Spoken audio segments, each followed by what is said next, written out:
എല്ലാവർക്കും നമസ്കാരം. അപ്പോൾ ഇന്നത്തെ റെസിപ്പി മുട്ട കൊണ്ടുള്ളൊരു സ്റ്റൂവിൻ്റെ റെസിപ്പിയാണ്. അതേപോലെ തന്നെ നമുക്ക് ഈ സ്റ്റൂവിൻ്റെ കൂടെ പെട്ടെന്ന് തന്നെ തയ്യാറാക്കാൻ പറ്റുന്നൊരു പൂരിയുടെ റെസിപ്പിയും കൂടെ ഇടുന്നുണ്ട്. അപ്പോൾ നിങ്ങൾക്ക് കുഴക്കുകയും പരത്തിയും ഒന്നും ചെയ്യാതെ തന്നെ വളരെ സിമ്പിളായിട്ട് എളുപ്പത്തിൽ ചെയ്തെടുക്കാൻ പറ്റുന്നൊരു റെസിപ്പിയാണ്. പിന്നെ നിങ്ങൾക്ക് ഈ സ്റ്റൂ അപ്പത്തിൻ്റെ കൂടെ, ഇടിയപ്പത്തിൻ്റെ കൂടെ, അതുപോലെ ബ്രെഡിൻ്റെ കൂടെയൊക്കെ കഴിക്കാൻ പറ്റുന്നതാണ്. അപ്പോൾ എഗ് സ്റ്റൂ ഉണ്ടാക്കാനായിട്ട് ആദ്യം തന്നെ നമുക്ക് മുട്ട കുക്കറിലോട്ട് ഇട്ട് കൊടുക്കാം. അപ്പോൾ ഞാനിത് 3 മുട്ടയാണ് എടുത്തിട്ടുള്ളത്. അതിൽ നമുക്ക് നെകക്കെ വെള്ളം ഒഴിച്ച് കൊടുക്കാം. എന്നിട്ട് കുക്കർ അടച്ച് വെച്ചിട്ട് ഒരു വിസിൽ വന്നാൽ മതി. എന്നിട്ട് നമുക്ക് ഫ്ലെയിം ഓഫ് ചെയ്ത് വെച്ചേക്കാം. ഇനി ഞാൻ വേറൊരു കുക്കർ എടുത്തിട്ടുണ്ട്. അതിലോട്ട് 1 ടേബിൾ സ്പൂൺ വെളിച്ചെണ്ണ ഒഴിച്ചെടുത്തിട്ടുണ്ട്. ഇനി നമുക്ക് എണ്ണ ചൂടാകുമ്പോഴത്തേക്ക് അതിലോട്ട് ഒരു മീഡിയം സൈസിലുള്ള സവാള, വലിയൊരു ഉരുളക്കിഴങ്ങ് ചെറുതായിട്ട് കട്ട് ചെയ്തത്, പിന്നെ 1 ക്യാരറ്റ്, 1 പച്ചമുളക് എടുത്തിട്ടുണ്ട്. ഇത് നമുക്ക് ഈ ചൂടായ എണ്ണയിലോട്ട് ചേർത്ത് കൊടുത്തിട്ട് ഇതൊന്ന് വഴറ്റിയെടുക്കണം. സവാളയൊക്കെ നമ്മൾ വാട്ടുമ്പോൾ ഒരുപാടങ്ങ് മൂത്ത് പോകേണ്ട, ചെറുതായിട്ടൊന്ന് വാട്ടിയെടുത്താൽ മതി. ഇനി നമുക്കതിലോട്ട് ചേർത്ത് കൊടുക്കേണ്ടുന്നത് കുരുമുളകാണ്. ഒരു 1/2 ടേബിൾ സ്പൂണോളം കുരുമുളക് ചേർത്ത് കൊടുക്കുന്നുണ്ട്. ഇനി അതിലോട്ട് ആവശ്യത്തിനുള്ള ഉപ്പ് ചേർത്ത് കൊടുക്കാം. ഞാനിവിടെ ഉപ്പ് നീരാണ് ചേർത്ത് കൊടുക്കുന്നത്. 2 സ്പൂൺ ഉപ്പ് നീര് ചേർത്ത് കൊടുക്കുന്നുണ്ട്. എന്നിട്ട് ഒന്ന് മിക്സ് ചെയ്തെടുക്കാം. ഇനി ഈ കിഴങ്ങും സവാളയൊക്കെ വേവാനായിട്ട് നമുക്ക് ആവശ്യത്തിനുള്ള വെള്ളം ചേർത്ത് കൊടുക്കാം. അപ്പോൾ ഞാനിവിടെ തേങ്ങയുടെ 2ാം പാൽ 1 കപ്പ് ചേർത്ത് കൊടുക്കുന്നുണ്ട്. എന്നിട്ട് അതൊന്ന് മിക്സ് ചെയ്തതിന് ശേഷം നമുക്കിത് അടച്ച് വെച്ചൊന്ന് വേവിച്ചെടുക്കാം. ഒരു വിസിൽ മാത്രം വന്നാൽ മതി.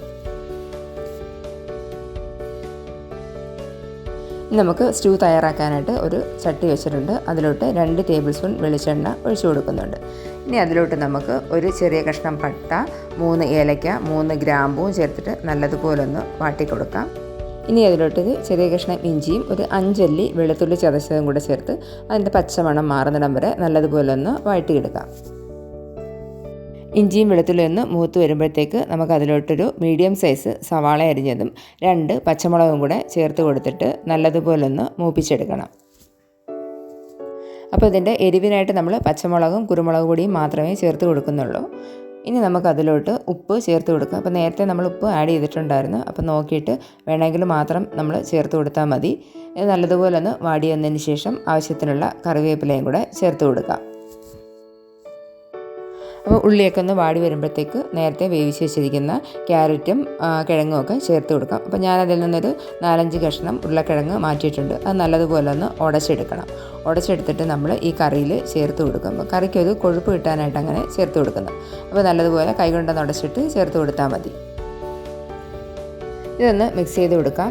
ഇനി ഒരു ചീനച്ചട്ടി വെച്ചിട്ട് അതിലോട്ട് 1 ടേബിൾ സ്പൂൺ വെളിച്ചെണ്ണ ഒഴിച്ചു കൊടുക്കാം. അതിലോട്ട് 1 ടീസ്പൂൺ കുരുമുളക് പൊടിയും 1/2 ടീസ്പൂൺ ഗരം മസാലയും കൂടെ ചേർത്ത് കൊടുത്തിട്ടൊന്ന് മിക്സ് ചെയ്യാം. എന്നിട്ട് അതിലോട്ട് നമ്മൾ നേരത്തെ പുഴുങ്ങി വെച്ചിരിക്കുന്ന മുട്ട ചേർത്ത് കൊടുക്കാം. ഞാനതൊന്ന് വരഞ്ഞെടുത്തിട്ടുണ്ട്. എന്നിട്ട് ഇതൊന്ന് റോസ്റ്റ് ചെയ്തെടുക്കാം. അപ്പോൾ കുരുമുളക് പൊടിയൊക്കെ ചേർക്കുമ്പോൾ നിങ്ങളുടെ എരിവിനനുസരിച്ച് ചേർത്ത് കൊടുക്കാവുന്നതാണ്.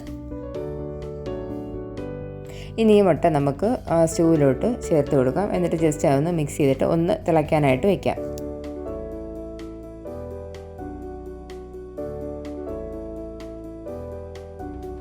മുട്ട ചേർത്തിട്ട് ഒന്ന് തിളച്ച് വരുമ്പോഴത്തേക്ക് നമുക്കതിലോട്ട് തനിപ്പാൽ ചേർത്ത് കൊടുക്കാം.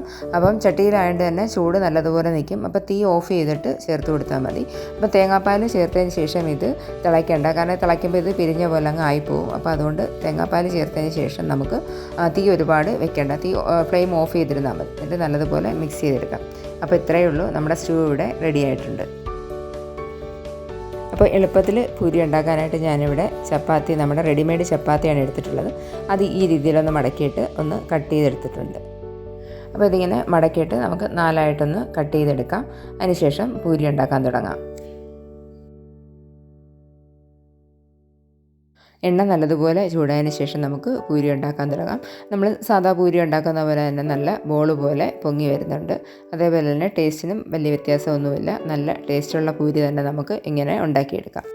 അപ്പോൾ ഇതിന് മുന്നേ ഞാൻ പൂരിയുടെയും ദാൽ കറിയുടെയും അതുപോലെ തന്നെ പൂരി ബജിയുടെയും റെസിപ്പി ഇട്ടിട്ടുണ്ട്. അപ്പോൾ അതിൻ്റെ 2ൻ്റെയും ലിങ്ക് ഞാൻ ഡിസ്ക്രിപ്ഷനിൽ കൊടുത്തേക്കാം. അപ്പം ഈ റെസിപ്പിയും നല്ല ടേസ്റ്റി ആയിട്ടുള്ളൊരു റെസിപ്പിയാണ്. അപ്പോൾ നിങ്ങളെല്ലാവരും ഇതൊന്ന് ട്രൈ ചെയ്ത് നോക്കണം. അപ്പോൾ എൻ്റെ വീഡിയോ നിങ്ങൾക്ക് എല്ലാവർക്കും ഇഷ്ടമായെന്ന് വിചാരിക്കുന്നു. അപ്പോൾ ഇനി നമുക്ക് അടുത്ത വീഡിയോയിൽ കാണാം.